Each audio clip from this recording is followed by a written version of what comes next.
The rusted weather vane above the cabin shrieked 3 times, a piercing metal cry that cut straight through the blizzard's roar. Silas lowered his gun. He knew that rhythm. The door burst open. Snow drifted onto the floorboards. Standing there was Elias, the man who had fenced off Silas's water for a year. Blue-skinned, shaking. But Elias held out a trembling hand. In his palm sat the wooden soldier Silas buried with his son 40 years ago. The paint was still wet. "He's outside," Elias whispered. Impossible. The rusted weather vane above the cabin shrieked 3 times. A piercing metal cry that cut straight through the blizzard's roar. Silas lowered his gun. He knew that rhythm. It was the only voice this mountain had left. The cold inside the cabin was alive. It sat in the empty chair by the fire. It slept in the bed that hadn't been made since Mary died. Silas rubbed his knuckles. They were swollen, hard as the iron stove that offered no heat. He had spent the last year fighting a war over water rights, fighting a man named Elias, a man who advanced off the creek and left Silas's cattle to thirst. Silas hated him. He had a bullet saved for him. But the weather vane shrieked again, louder this time, desperate. Silas walked to the door. His boots grew heavy on the rough planks. He lifted the latch. The wind kicked the door open, slamming it against the log wall. Snow blinded him. White darkness. He squinted into the storm. A shape emerged from the drift. A man. Falling. Crawling. It was Elias. The enemy. He was blue-skinned and shaking violently. Frost clung to his eyelashes like jagged glass. Silas raised the rifle. "Get off my land." That was the only thought in his head. But then he saw the bundle. Elias wasn't crawling to save himself. He was shielding something. A small coat. A hood pulled tight. A child. The boy was small. Too small for this weather. Too small for the hatred between these 2 men. Elias looked up. His eyes were frozen wide. "Help us." The words were gone before the wind took them. Silas looked at the gun, then at the child. The weather vane screamed one last time, a high, lonely note that sounded like a judging spirit. Silas didn't think. He moved. He dropped the rifle on the threshold. He grabbed Elias by the collar. He hauled him over the wood. The boy tumbled in after him. Silas kicked the door shut. The latch clicked. The roar of the world vanished. Silence returned. But the cold was still there. Only now, it was shivering on his floor. The iron stove ticked. Heat radiated outward. It battled the draft seeping through the floorboards. Silas knelt. He fed another log into the belly of the stove. The fire snapped. Hungry. On the rug, Elias lay still. His breathing was shallow, rattling in his chest like loose gravel. Silas looked at the man's hands. They were raw, bloody. The hands that had built the fence that starved Silas's cattle. Silas felt the anger rise. Old bile. He looked at the rifle in the corner. It was dry now. Ready. But then the boy moved. He sat in the oversized armchair, swallowed by the faded fabric. His feet didn't touch the floor. He hadn't made a sound. Not a whimper. Not a cry. He just watched Silas with eyes that were too old for his face. Silas turned away. He went to the cupboard. 1 can of soup left. Beans and water. He opened it with a knife. The metal scraped. A harsh noise in the quiet room. He poured it into a pot. Set it on the stove.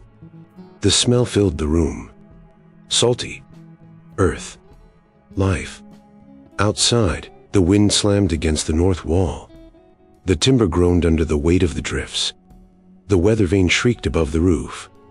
A rhythmic, metal pulse. A reminder. They were trapped. Buried under 6 feet of white death. Silas stirred the soup. He felt the boy's eyes on his back, heavy, judging. He poured a bowl. Steam rose in a pillar. He walked to the chair, held it out. Take it. The boy didn't move. He stared at the steam. Silas crouched. His knees popped. He was close enough to smell the child. Wet dog in fear. Eat. The boy's hand darted out.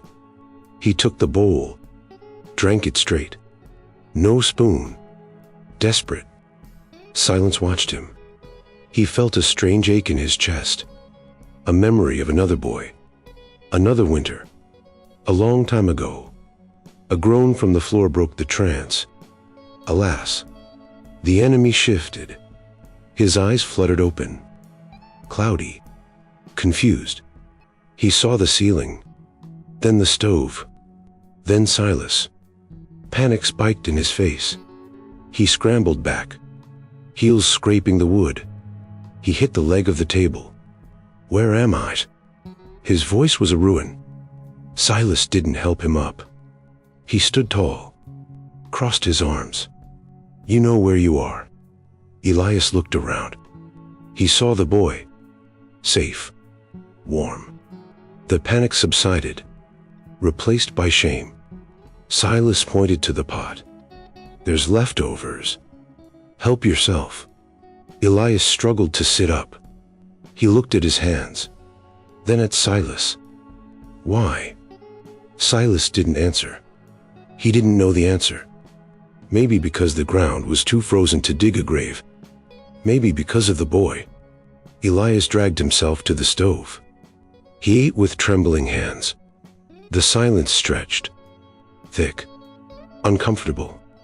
The only sound was the wind and the spoon scraping the pot. Then the weather vane screamed again. Metal on metal. Elias flinched. He spilled soup on his chin. He looked at the window. Blacked out by snow. He's coming. Elias whispered at it. Silas frowned. Who? Thorn. The name hung in the air. Cold. Deputy Thorn. The man who owned the town. The man who signed the papers for the fence. Why is Thorn coming? Elias looked at the boy. The child had finished the soup. He set the bowl down. Carefully. Silas looked at the boy too. What did you do, Elias? I didn't do anything. I found him. Where? By the creek. Your creek. Silas felt the hair on his neck stand up. The creek was miles from town. Miles from anywhere. He ran away. Elias wiped his mouth. Thorn wants him back. Says he's property of the state. But the boy knows something. Silas looked at the child. Knows what? I don't know. But Thorn is afraid of him. The wind howled, shaking the cabin to its foundation. The boy slid off the chair. He walked to the table. He reached into his pocket. His hand was small, dirty. He pulled something out. He placed it on the wood. A soft thud. Silas leaned in. His heart stopped. It was a toy soldier, carved from pine, painted with a red coat. One leg was chipped. Silas couldn't breathe. He knew that chip. He made that chip with a whittling knife 40 years ago for his son, who died in the fever of '82. His son who was buried on the hill with this soldier in his pocket. Silas looked at the boy, then at Elias. Where did you get this? The boy didn't speak. He just pushed the soldier forward. He lined it up with a knot in the wood, perfectly straight, just like Silas's son used to do. The room spun. The heat from the stove felt like ice. Silas backed away. He hit the wall.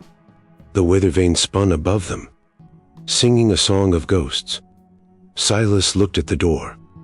The blizzard was raging, but the real storm was inside. Right there on his table, the pine soldier stood on the table. One leg chipped. Red paint faded. Silas couldn't look away. It was a ghost. A wooden ghost. The boy slept on the rug, curled like a stray dog, breathing soft, rhythmic. Silas grabbed a wool blanket, heavy, scratchy. He moved toward the fire. His shadow stretched across the logs. He hesitated. He looked at the boy's face, pale, innocent. He didn't look like a thief. He looked like a victim. Silas draped the wool over him, tucked the corners. Gentle, a movement he hadn't made in decades. He stood up. His knees cracked. A sharp sound in the stillness. Elias was awake, watching from the corner. His eyes were clear now. The fever had broken. He saw the blanket. He saw the care. He didn't speak. He just watched. Silas turned, caught his eye. The air between them was thick. Years of hatred. Barbed wire fences. Dead cattle. It all hung in the room. But the boy lay between them. A bridge, or a wall.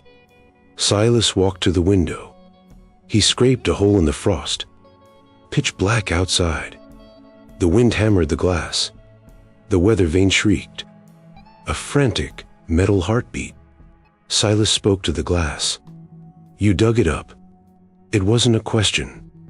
Elias sat up, winced, clutched his ribs. I didn't. Silas turned, his face hard. Grammit. That toy was 6 feet down, in a box, with my son. You dug it up to hurt me. Elias shook his head, weak. I told you. I found him by the creek. He had it in his hand, clutched tight, like a lifeline. Silas looked at the toy again. There was no dirt on it, no rot. It looked kept, preserved. Impossible. The wind howled. A wolf trying to get in. Silas felt the cold draft on his ankles. The seal on the door was failing. Thorn was out there, waiting for the storm to break. If Thorn found the boy, he would find the toy. He would ask questions Silas couldn't answer. Silas went to the stove. The coffee pot hissed. Black sludge, strong enough to strip paint. He poured 2 mugs, tin cups. They clinked. He walked to Elias, held one out. Elias looked at it, suspicious, then grateful. He took it. The heat transferred to his fingers. Thanks. Silas grunted. He took his own cup, sat in the rocking chair. The wood groaned. He drank. The bitter taste was grounding. Elias blew on his steam. Why did you open the door? Silas stared at the fire. I don't know. You stole my water. Elias nodded. I did. You shot at my truck. I did. Silas looked at him. We're enemies, Elias. Elias took a sip. Yeah, we are? But the boy isn't. Silas looked at the sleeping child. No, he isn't. The cabin shook, then it slowed. The wind shifted. From the north to the west. The screech became a rhythmic creak. Thump creak. Thump creak. Like a heartbeat. Steady. Calm. Silas listened to it. He knew that sound. It was the sound of the storm passing. The eye. But the eye meant something else. It meant the roads would clear. It meant the plows would run. It meant Thorn could drive up the mountain. By morning, they had hours. Maybe less. Silas looked at the gun. Is he really coming? Elias nodded. What's the land, Silas? My land. Your land. The boy is just the excuse. He needs a reason to enter the property. Child endangerment. Kidnapping. He'll pin it on us. Both of us. Silas scripted the mug. His knuckles turned white. Let him come. Elias looked at the rifle. You can't fight the law. Silas looked at the boy. That ain't the law. That's a man with a badge and a hunger. I've fought worse. Elias leaned back, his energy fading. I can't fight, Silas. I'm done. Silas stood up. He walked to the window again. The weather vane pulsed. Thump creak. Thump creak. He looked at the reflection in the glass. Two old men. A dying fire. A mystery. He looked at Elias. You don't have to fight. You just have to load. Elias smiled. Grim. A skull's smile. I can do that. Silas nodded. The truce was set. Not in ink. In coffee and cold. The weather vane settled into a low hum. Comforting. Almost a lullaby. But outside, in the dark, something shifted. Not the wind. Not the snow. Car lights. Far down the valley. Cutting through the white. Silas watched them. Twin beams of judgment. Coming closer. He finished his coffee. Set the cup down. Get some sleep, Elias. Elias closed his eyes. Is he here? Silas watched the lights disappear behind the ridge. Not yet. But he's making tracks. Silas sat back down. He picked up the whittling knife. He picked up a block of wood. He started to carve. Strips of pine curled onto the floor. The weather vane sang its steady song. The boy slept. The enemy slept.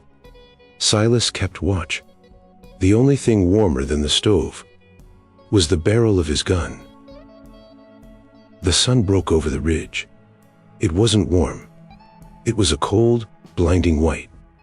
The light hit the snow and shattered. It filled the cabin with a harsh brilliance that exposed everything. The dust in the air, the soot on the walls, the fear in Elias's eyes. Silas stood at the table. The wooden soldier sat between them. A tiny pine sentry. Silas reached out. His hand hovered over the red paint. He picked it up. The wood was warm. It should have been frozen. It should have been rotting in the earth for 40 years. He squeezed it. Solid. Real. He looked at the boy. The child sat on the rug, playing with a piece of string. He seemed small, fragile, like a bird that had hit a window. Silas's voice was rough, like gravel in a mixer. Boy. The child didn't flinch. He didn't look up. Silas stepped closer. His shadow fell over the rug. Look at me. The boy stopped playing. He raised his head. His eyes were clear. Deep water. Where did you find this? Silas held up the soldier. The boy blinked. He didn't speak. He opened his mouth. But no words came out. Instead, a sound filled the room. Low at first, then rising. It wasn't a random noise. It was a melody. 3 notes up, 2 notes down. A pause. Silence dropped the soldier. It clattered on the floor. The sound echoed like a gunshot in the silence. He knew the tune. His heart hammered against his ribs. Painful. Fast. That was Mary's song. The lullaby she hummed to the baby. To the son who died. She never sang it after the fever took him. She took that song to her grave, and now this stranger was humming it. In Silas's kitchen. The room spun. Silas grabbed the back of a chair. The leather creaked under his grip. Stop it. The boy kept humming. Louder now. The sound vibrated in the floorboards.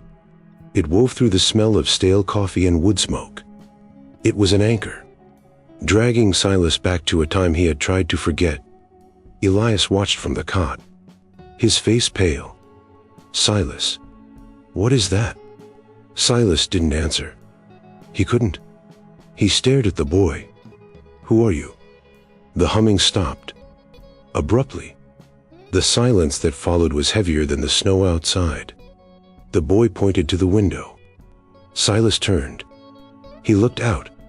The storm had broken completely. The sky was a terrifying, endless blue.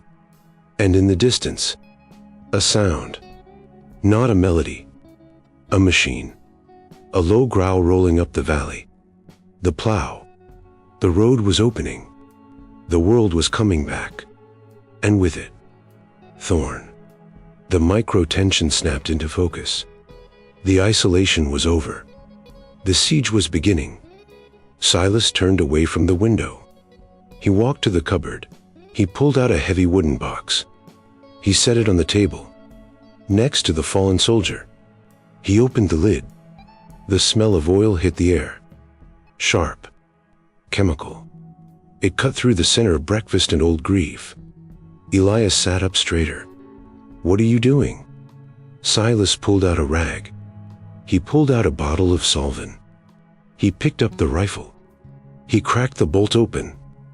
Metal clicked against metal. Smooth. Deadly. "I'm cleaning." Elias looked at the window, then back at the gun. "You think he'll try to take him by force?" Silas poured oil onto the rag. He didn't look up. Thorn doesn't know how to ask. He only knows how to take. Silas ran the rag down the barrel. Back and forth. A rhythmic friction. The clack. Sh-clack. The boy watched him. He wasn't afraid of the weapon. He seemed to understand its purpose. He reached out. He picked up the soldier from the floor. He placed it on the table again, standing guard next to the gun oil. Silas paused. He looked at the toy, then at the rifle. For 40 years, he had kept this gun to keep people out, to keep the world away, to protect his solitude. Now, he was cleaning it for a different reason. He looked at Elias. "Can you shoot?" Elias rubbed his shoulder. "I used to. Before the arthritis. And the whiskey." Silas tossed him a box of shells. They slid across the table, stopped at the edge. "Learn again." The growl outside grew louder. Closer. The plow was cresting the hill. Silas snapped the bolt shut. He sighted down the barrel, checking the action. The weather vane outside gave a single, rusted squeak, turning into the wind, pointing toward the road, pointing toward the enemy. Silas set the rifle down. He looked at the boy. "Stay behind the stove. If the door opens, don't move." The boy nodded. He started humming again. The same tune. Soft. But this time, it didn't sound like a ghost. It sounded like a battle cry. The plow roared past the driveway. A wave of dirty slush slapped the mailbox. Then the machine moved on, grinding gears up the mountain pass.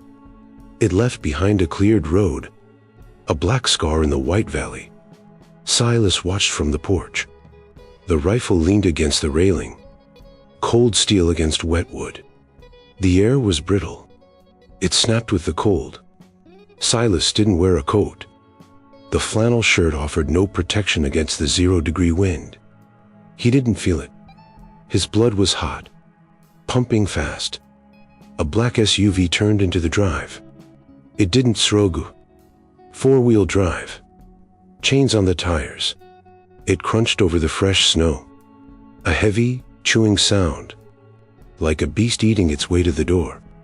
Silas didn't move. He stood on the top step, a statue carved from granite and stubbornness. The SUV stopped. 10 yards out. The engine died.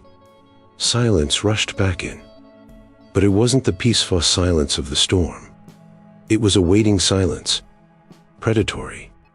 The driver's door opened. A boot hit the ground. Polished leather. Too clean for winter. Deputy Thorne stepped out. He adjusted his sunglasses. Though the sun was weak, he wore a sheepskin coat. Expensive. Dan. Not a speck of dirt on it. He looked at the cabin. He looked at the barn. He looked at Silas. He smiled. It didn't reach his eyes. "Morning, Silas." Thorn's voice was smooth, oiled, like the gun Silas had just cleaned. Silas didn't answer. He just watched. Thorn walked to the front of the vehicle. He leaned against the grill, casual, like he was stopping for coffee. But his eyes were scanning, searching. "You got power?" Thorn asked. "Lines are down all over the county." Silas spat on the snow, a brown stain on the white. "State your business, Thorn." Thorn chuckled, a dry sound, like dry leaves skittering on pavement. "Direct. I like that about you, Silas. Always have." He took a step forward. The snow crunched louder. "I'm looking for a stray little boy. Wandered off from the shelter in town. Got a tip he was seen heading this way before the storm." Silas didn't blink. "No strays here. Just coyotes." Thorn's smile tightened. He took another step. He was past the gate now, on the property. Silas's hand drifted to the rifle. He didn't lift it. He just rested his palm on the stock. A warning. Thorn stopped. He saw the hand. He saw the intent. "Now, Silas, don't do something stupid. I have a court order." He reached into his coat. He pulled out a folded paper. He waved it. The wind caught the edge. It flapped violently. A sharp, snapping noise. "Emergency in custody. Child is a ward of the state. If he's in there, you're breaking the law. Kidnapping." Silas stared at the paper. He knew what it really was. It was a key. A key to the house. A key to the land. If Thorn got inside, he would see Elias. He would see the deed Elias carried. He would see the impossible toy soldier. The weather vane above the porch shrieked. A sudden gust fawned hard to the east. The metal groaned, like a rusted alarm bell. Thorn looked up at it. He frowned. "Annoying noise. You should oil that, or tear it down." He looked back at Silas. "I can have a crew out here in an hour to tear a lot of things down." Micro-tension spiked. Thorn wasn't just threatening the boy. He was threatening the home. The legacy. Silas stepped down one stair. "Get off my land." Thorn's face hardened.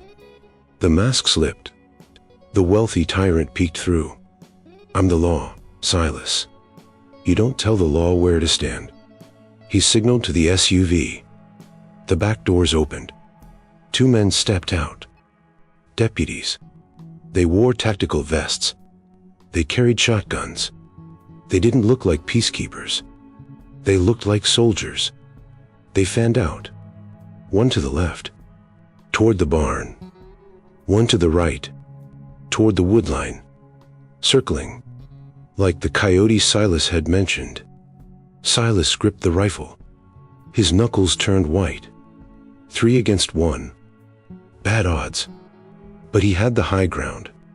Thorn saw the calculation in Silas's eyes. He stepped closer. "Bottom step. Make it easy, old man. Give me the boy. And maybe I forget I saw Elias's truck parked around back." Silas froze. Thorn knew. He had seen the tracks. Or the bumper. This wasn't a search. It was a raid. Thorn put a boot on the first step. The wood groaned under his weight. Silas lifted the barrel. Just an inch. But enough. Thorn frosted. "You pulled the trigger, Silas. You lose everything. The land. The house. Your life." Silas looked him in the eye. "I lost everything 40 years ago." Thorn hesitated. He saw the emptiness in Silas's gaze. The void where fear should be. He slowly lowered his foot. He backed away. Hands raised. Mock surrender. "All right. Have it your way." He folded the paper. Put it back in his pocket. "But this isn't over. I'll be back. With a warrant for the house. And more men. You have until sundown. Thorne turned. He walked back to the SUV. The deputies retreated, walking backward, guns still raised. They got in. Doors slammed. Heavy. Final. The engine started. The SUV reversed. It spun tires in the slush, then drove away, down the black scar of the road. Silas watched them go. His heart hammered against his ribs. He looked at the sun. It was climbing high, but it offered no warmth. The shadows were getting shorter. Time was melting away. He turned to the door. He pushed it open. The heat from the stove rushed out. It met the cold air of the porch. Steam curled around his legs. He stepped inside. He locked the door. Threw the deadbolt. It clicked. A solid, heavy sound. But it felt flimsy, like paper. Elias was standing by the window. He had seen it all. The boy was still on the rug, humming, oblivious to the wolves at the door. Silas leaned the rifle against the wall. He looked at Elias. He knows. Elias nodded. He looked tired. Old. I know. Silas walked to the stove. He held his hands over the iron, trying to thaw the ice in his bones. Sundown. Slow. Mournful. Counting down the seconds. The light moved across the floorboards, inch by inch. A slow, silent clock. Silas watched it from the kitchen table. He had disassembled the rifle again. Not to clean it. To keep his hands busy. To stop them from shaking. Not from fear. From rage. Elias sat on the cot. He held a wet rag to his forehead. The fever was returning. The stress was feeding it. The boy was under the table, building a fort out of firewood. He hummed that tune. Low. Constant. It was the only sound in the room. Outside, the wind had died. The silence was heavy.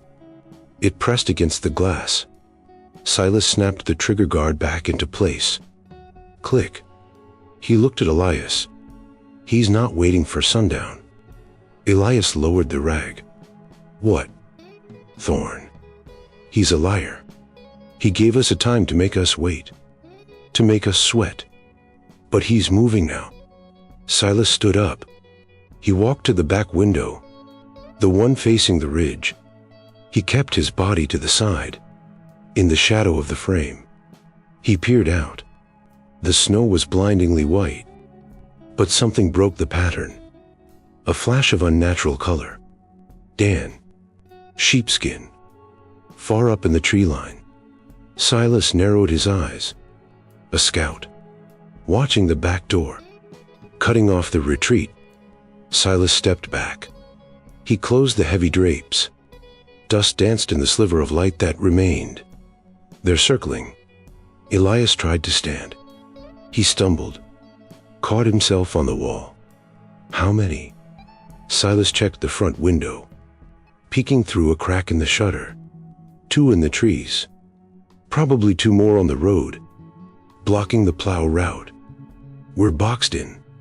The micro-tension tightened the air in the room. The cabin felt smaller. A wooden cage. The boy stopped humming. He crawled out from under the table. He stood up. He looked at the back door, the one Silas had just checked. He pointed a small finger. Bad man. Silas looked at the boy. Can you see him? The boy shook his head. No. Hear him. Silas frowned. He listened.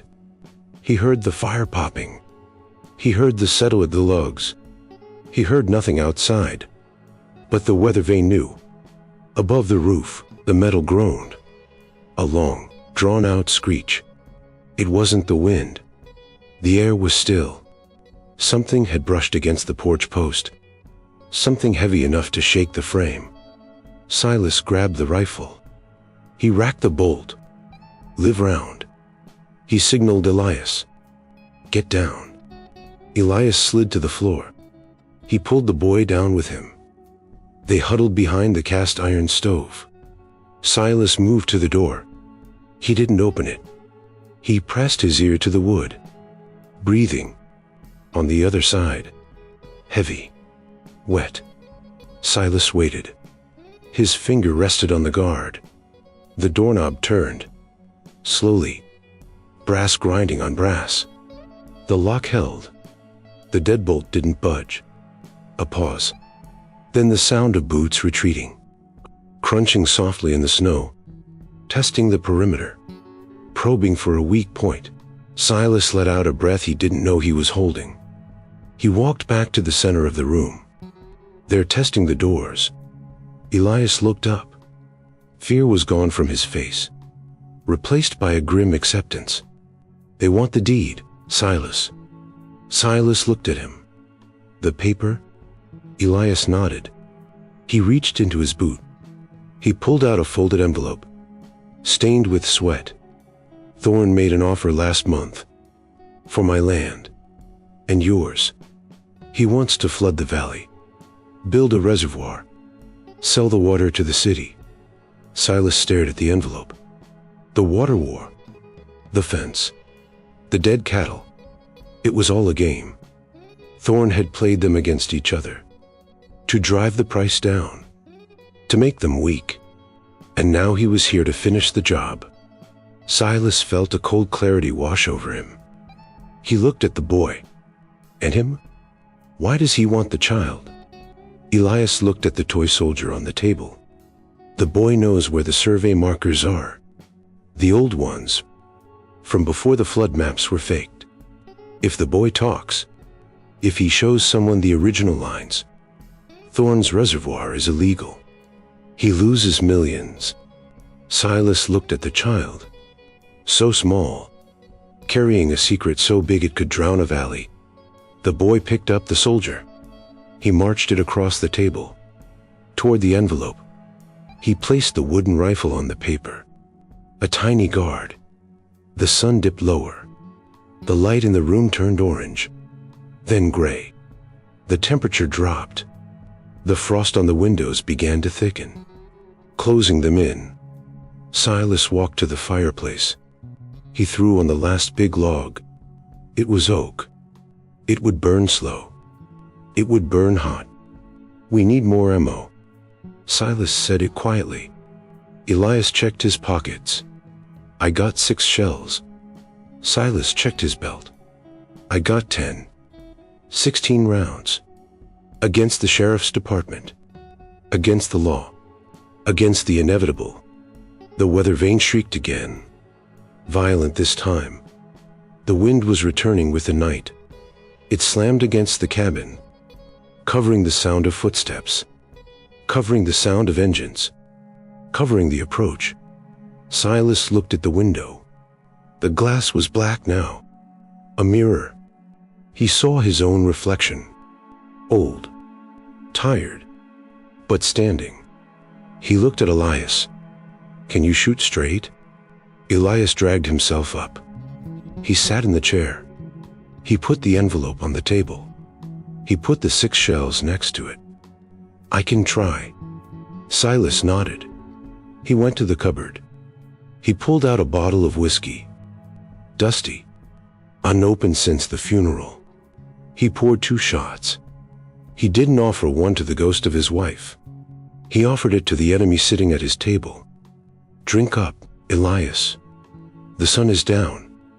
The darkness is here. And the wolves are hungry. The whiskey hit the table. The glass clinked against the pine. A hard, sharp sound. Silas poured. The amber liquid swirled. Catching the light of the dying fire. He pushed the glass toward Elias. Elias stared at it. His hands were shaking. Not from the cold, but from the truth sitting in the room with them. The law wasn't coming to save them. The law was coming to bury them. Elias reached out. His fingers were stained with gun oil and dirt. He took the glass. To the fence. His voice was a rasp. Silas picked up his own glass. To tearing it down. They drank. The whiskey burned. Liquid fire. It settled in their stomachs. A warm knot against the freezing draft seeping under the door. Silas set his glass down. He looked at Elias. For a year, I wanted to kill you. Elias nodded. He wiped his mouth with his sleeve. I know. I saw you watching from the ridge. Every time I put up a post, I felt your scope on my back. Silas grunted. I never missed. I just never pulled the trigger. Elias managed a weak smile. I appreciate the restraint. Silas extended his hand. It was a slab of granite. Hard, unforgiving, but open. Elias took it. They shook. A dry, firm grip. Two enemies becoming brothers in the dark. A pact of blood, forged in the shadow of a corrupt badge. But the moment didn't last. The weather vane on the roof shrieked. A sudden, violent twist of metal. It wasn't the wind. The wind was steady. This was vibration. Impact. Something had hit the side of the cabin. Silas pulled his hand back. He grabbed the rifle. He moved to the window. He didn't peek through the glass. He looked through a knot in the shutter. Darkness.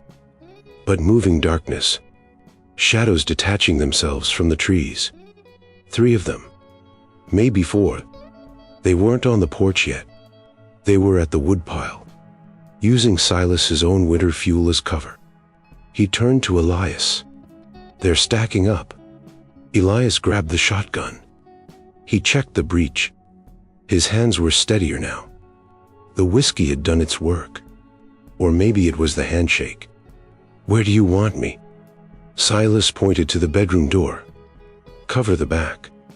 If they breach the kitchen, I'll force them into the hallway. You take them there. A fatal funnel. Elias nodded. He limped toward the bedroom, dragging his bad leg. A liability, but a necessary one. Silas turned to the boy. The child was still under the table. He wasn't hiding. He was working. He had the wooden soldier in his lap. He had found a scrap of wool. He was polishing the toy, rubbing the faded red paint. Over and over. Rhythmic. Calm. Silence watched him. The boy should be crying. He should be screaming. But he was silent. Focused. He treated the toy like a holy relic. Like it was the only thing that mattered in the world. Silas felt a strange warmth in his chest. It wasn't the whiskey. It was courage. If this child could face the night with a toy, Silas could face it with a rifle. He crouched down. Boy. The child looked up. His eyes were deep, ancient. When the noise starts, you cover your ears. You keep your head down. You hold onto that soldier.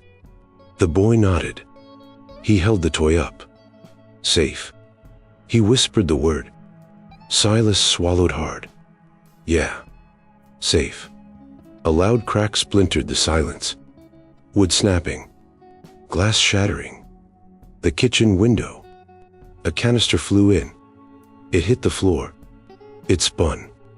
Hissing. Smoke. Tear gas. They weren't asking anymore. They were flushing them out. Silas didn't hesitate. He kicked the canister.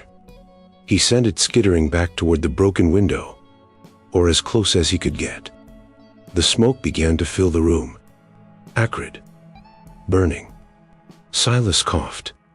He pulled his bandana up, covered his nose. He raised the rifle. The front door shook. A boot hit the lock. Boom. Dust fell from the ceiling. The weather vane screamed above the noise. A metal pantry. Boom. The wood cracked around the deadbolt. Silas settled the stock against his shoulder. He took a breath. Held it. The warmth of the cabin was gone, replaced by the cold wind of violence. Elias yelled from the back. There at the bedroom window. Silas didn't look. He trusted the pact. He trusted the enemy behind him. He focused on the door in front of him. It bowed inward. One more kick. Just one. The boy under the table started to hum. That melody again. It cut through the hissing gas. It cut through the thumping boots. It was soft. But it was louder than the war starting outside. Silas tightened his finger on the trigger. The door burst open. Splinters flew like shrapnel. A silhouette filled the frame. Sheepskin coat. Badge catching the firelight. Silas exhaled. Welcome home. Thorn stood in the doorway, framed by the night. The sheepskin coat looked like armor. He stepped over the threshold, into the smoke, into the home he wanted to drown. Silas didn't speak. He didn't warn. He pulled the trigger. The rifle kicked hard against his shoulder. A brutal, familiar punch. The sound was deafening. It swallowed the room. The doorframe beside Thorn's head exploded. Splinters sprayed like shrapnel. Thorn flinched. He stumbled back. His composure shattered. The mask of the politician fell away, revealing the coward beneath. Drop it. Thorn screamed. His voice cracked. High and terrified. Silas racked the bolt. Clack. A fresh round slid into the chamber. He didn't drop it. He stepped forward. Through the haze of tear gas. Through the burning air. Two shadows moved behind Thorn. The deputies. They saw the old man advancing. They saw the look in his eyes. Dead eyes. They raised their shotguns. But the cabin erupted. From the bedroom. Boom. Elias's shotgun roared. It wasn't a warning. The back window shattered inward. Glass rained onto the floor. One of the deputies on the porch spun around. Distracted. Chaos took the room. The smoke swirled violently. Silas fired again. He didn't aim to kill. He aimed to break. The bullet struck the porch railing, inches from the second deputy's hip. Wood disintegrated. The deputy scrambled back, slipping on the ice, falling into the snow. Thorn was alone in the doorway. He fumbled for his holster. His gloved hands were clumsy, slow.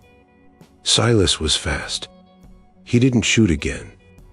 He used the rifle like a club. He swung the stock. It connected with Thorn's wrist. Bone cracked. Thorn howled. He dropped his pistol. It clattered onto the floorboards. Silas kicked it away. It slid under the stove, out of reach. But the threat wasn't over. The back door crashed open, splintering off its hinges. Elias screamed. A sound of pain. Then a heavy thud. Silence followed. The micro-tension spiked. Silas froze. Elias. He couldn't turn. If he turned, Thorn would rush him. If he didn't turn, Elias might be dead. The boy. Silas heard a scramble under the table. A small gasp. Thorn saw the hesitation. He saw the split focus. He lunged. He slammed his shoulder into Silas's chest. It was a desperate, heavy hit. Silas staggered back. He hit the table. The lamp wobbled. Shadows swung wildly across the walls. Thorn grabbed the rifle barrel. He wrestled for it.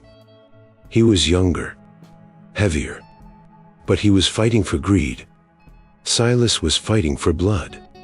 They grappled, boots scraping on the wood, grunting, sweat mixed with the tear gas, stinging the eyes, burning the lungs, forehead to nose. Cartilage crunched, blood sprayed. Thorn's grip failed. He slumped, dazed. Silas didn't stop. He grabbed Thorn by the sheepskin collar. He dragged him across the rug, past the stove, toward the open door. The cold air rushed in, freezing the sweat on Silas's face. The wind howled outside, waiting. Silas threw him. Thorn flew off the porch. He landed in the snow. Hard. He rolled, face down in the drift. Silas stepped out. He stood on the edge of the light, the rifle leveled. The two deputies were in the yard, guns raised, but wavering. They looked at their boss, bleeding in the snow. They looked at Silas, a demon in flannel. "Get him out of here." Silas's voice was low. "I growl, or I put him in the ground, right next to my son." The deputies lowered their weapons. The fight went out of them. They were hired guns, not martyrs. One of them moved forward. He grabbed Thorne's arm. He hauled him up. Thorne groaned. He spat blood. He looked at Silas, one eye swollen shut. "You're dead, Silas. You hear me? You're dead." Silas racked the bolt again. "I've been dead for 40 years. Get off my land." They dragged him to the SUV. Thorne stumbled, defeated. The engine roared to life. Headlights cut the darkness. They reversed, tires spinning, throwing slush. Then they were gone. The red tail lights faded, swallowed by the valley. Silas stood on the porch, breathing hard, steam rising from his skin. The adrenaline crashed. His knees shook. He turned. He looked inside. The smoke was clearing. "Elias." Silas limped to the back room, his heart hammering against his ribs. Elias was on the floor, groaning. He held his head. Blood trickled through his fingers. A deputy lay next to him, unconscious, knocked cold by the stock of a shotgun. Elias looked up, one eye open. "Did we win?" Silas nodded. He reached down, helped his enemy up. "Yeah, we won." But the house was silent, too silent. The humming had stopped. Silas spun around. "Boy?" He ran to the kitchen. He looked under the table. Empty. The soldier was gone. The boy was gone. Silas felt a cold terror, colder than the blizzard. He ran to the door. He looked out into the night. Footprints, small ones, leading away from the house, leading toward the graveyard. The weather vane shrieked, a warning, or a guide. Silas grabbed his coat. He stepped into the snow. The fight wasn't over. The mystery was just beginning. The wind bit through Silas's flannel. It had teeth, sharp, merciless. He didn't feel the cold before. Not when the gun was hot in his hands. Not when the rage was burning. But now the rage was ash, and the winter was reclaiming the mountain. Silas trudged through the drift. His boots dragged, heavy anchors in the snow. He followed the tracks, small divots in the white crust. They were already filling in. The wind was erasing the boy. Silas pushed harder. His breath plumed before him, a gray ghost in the moonlight. He passed the barn. The wood groaned, settling after the violence. He reached the iron gate. The hinges were frozen, rusted shut. He didn't open it. He stepped over the low stone wall. The snow was deeper here, undisturbed, except for the single line of small footprints. They led to the center, to the oak tree, to the two headstones standing like jagged teeth. Silas stopped. His heart hammered a frantic rhythm against his ribs. Fear gripped him, not of Thorne, not of the law, but of what he might find. A frozen child, another lost to bury in this frozen ground.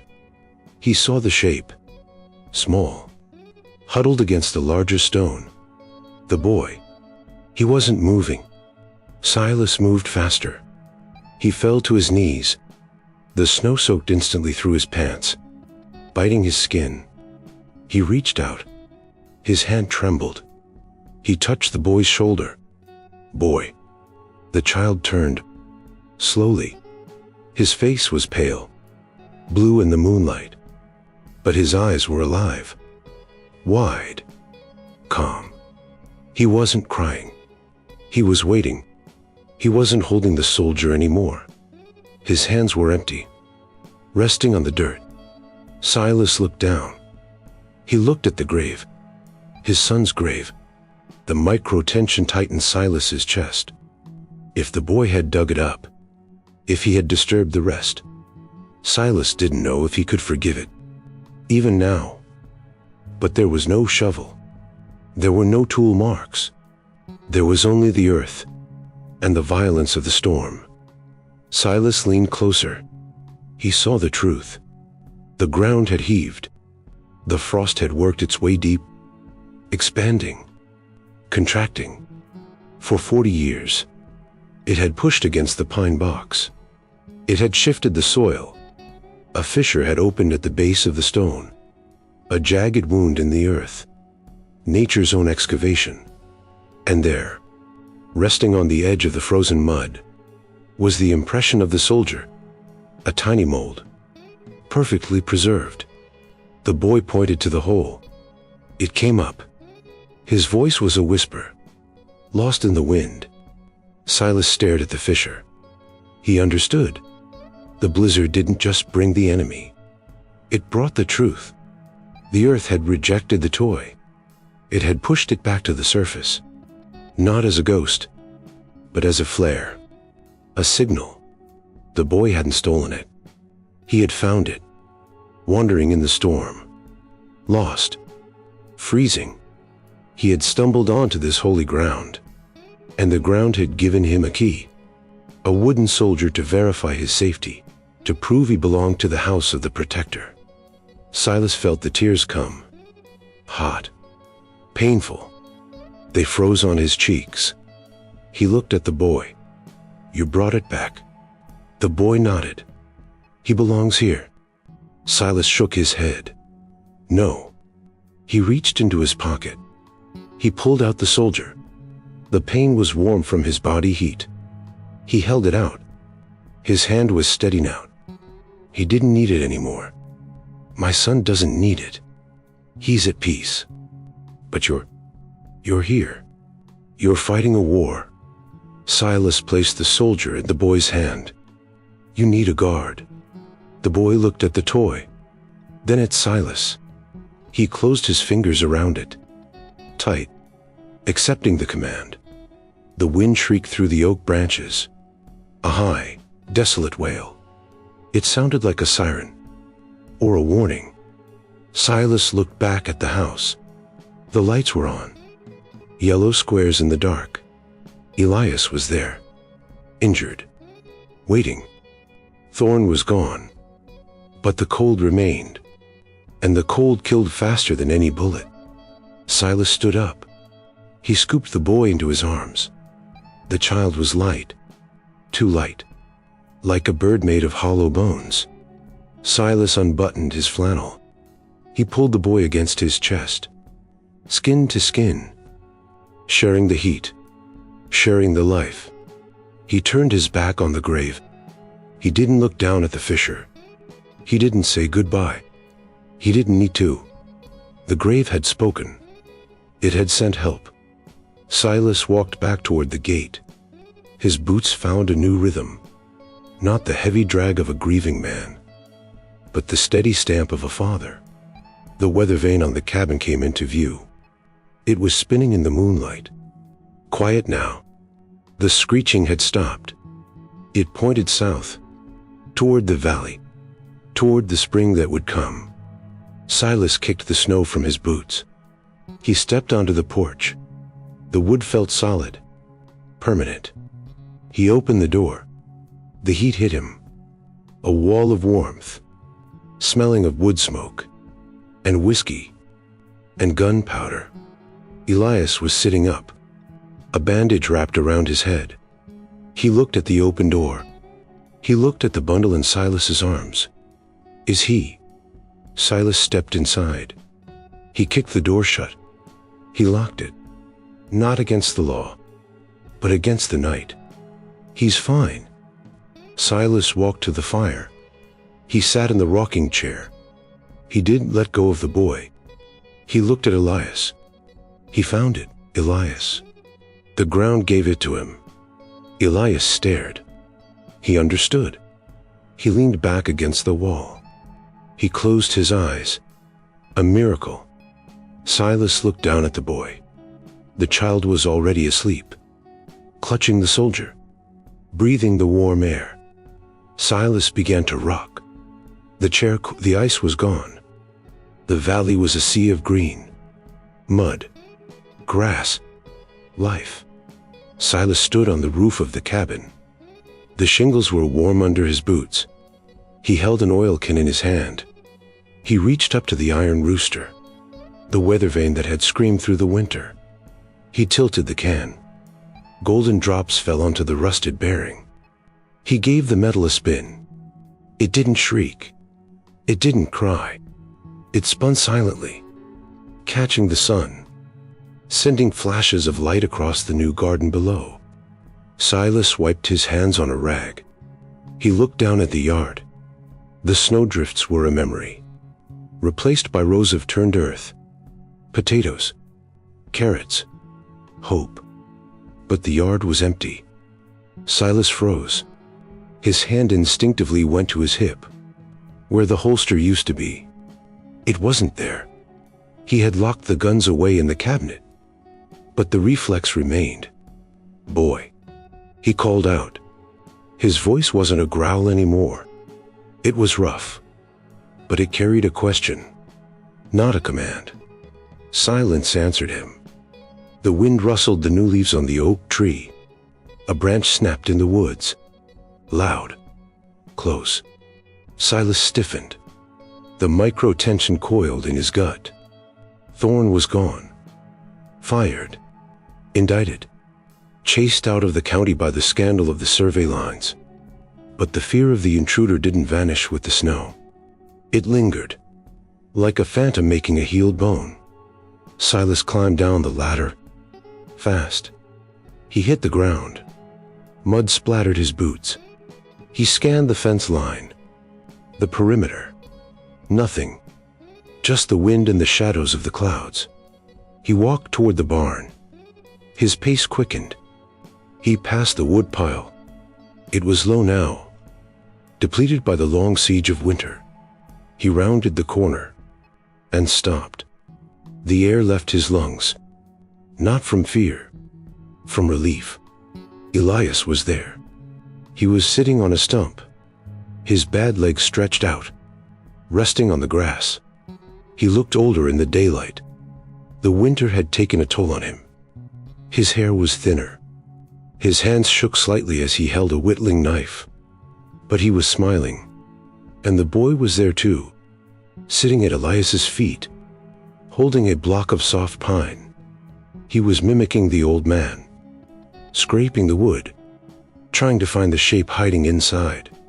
Silas walked over. The crunch of his boots on the gravel alerted them. Elias looked up. He didn't flinch. He just nodded. "Morning, Silas." Silas leaned against the barn wall. The sun warmed the rough timber against his back. "I couldn't find him." Elias chuckled. He pointed with the knife. "He's not lost, Silas. He's learning." The boy looked up. He held up his block of wood.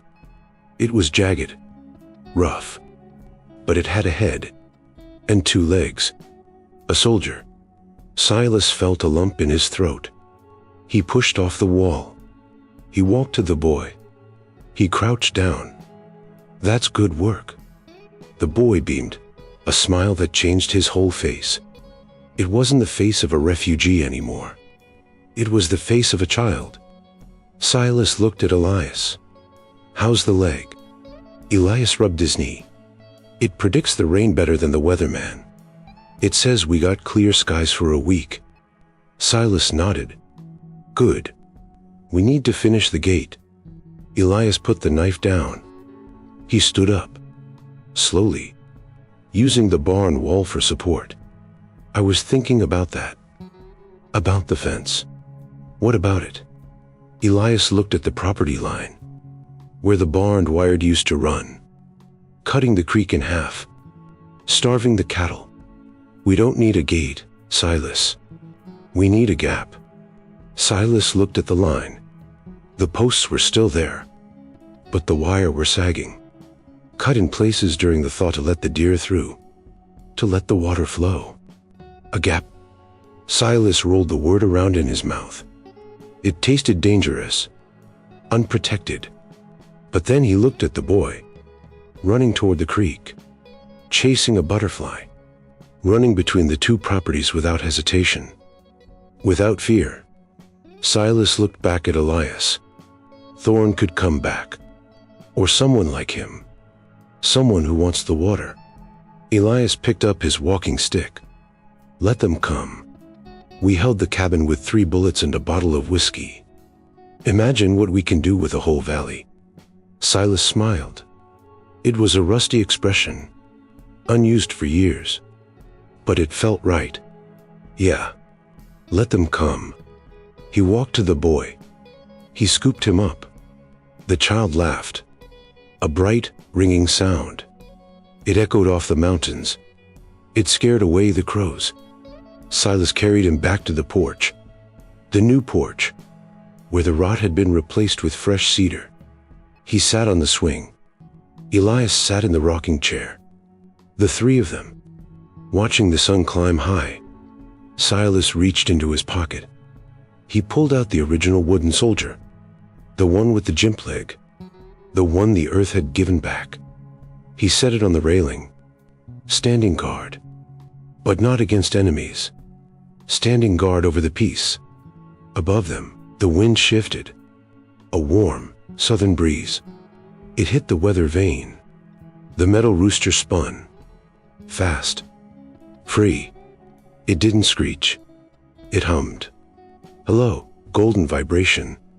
Thump, thump. Thump, thump. It sounded like a heartbeat. Strong, steady, alive. Silas closed his eyes. He listened to the sound. He listened to the boy humming along with it. 3 notes up, 2 notes down. The song wasn't a memory of the dead anymore. It was the anthem of the living. The cold was gone. The legacy was safe. And for the first time in 40 years, the protector rested. If this story stirred a memory or two, saddle up with us again. Hit subscribe and help keep these old frontier tales alive. Out here, every name, every trail, every sunset still matters. So till we meet again, friend, keep your hat tipped to the past and your heart pointed west.